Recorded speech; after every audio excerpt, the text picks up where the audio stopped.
کیا جنرل مشرف کو نہیں پتا کہ چودھری پرویز لائی ایک ڈاکو ہے؟ کیا جنرل مشرف کو یہ نہیں پتا؟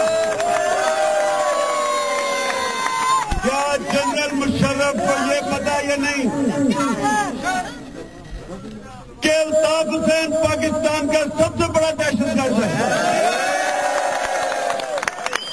یہی جنرل مشرف اس نے شہباز شریف کو اور چودھری نثار کو اس نے ان کو پریزنٹیشن دی جب یہ کمانڈر آرمی چیف تھا اور نواز شریف کی حکومت تھی. اسی جنرل مشرف نے کہا کہ الطاف حسین ہندوستان کے لیے کام کر رہا ہے, رو کا ایجنٹ ہے, اور جب تک الطاف حسین ہے پاکستان کے اندر کبھی امن نہیں ہو سکتا, کراچی میں کبھی امن نہیں ہو سکتا, کراچی میں کبھی قانون قائم نہیں ہو سکتا. اور یہی جنرل مشرف ہے, یہ الطاف حسین کے اب پیر پکڑتا ہے اپنی کرسی کے لیے.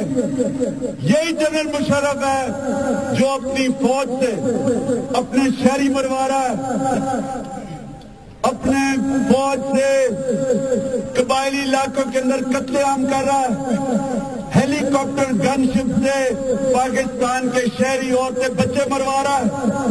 اور وہی جنرل مشرف ہے جو بار بار ہمیں لیکچر دیتا ہے دہشت گردی کے خلاف اور انتہا پسندی کے خلاف. یہی مشرف ہے جو الطاف حسین کو سینے سے لگا کے بیٹھا ہوا ہے اور ایم کیو ایم کو اپنے ساتھ بٹھایا ہوا ہے. اور کراچی کے اندر جب قتل عام ہوا اور 50 لوگ مارے گئے 12 مئی کو, اسی جنرل مشرف نے کہا کہ کوئی انکوائری نہیں ہوگی. اس لیے کہا کہ اگر انکوائری ہوتی اس کے اندر 2 لوگ پکڑے جانے تھے, ایک الطاف حسین اور دوسرا جنرل مشرف. تو آج اگر پاکستان کے اندر قانون نہیں ہے, آج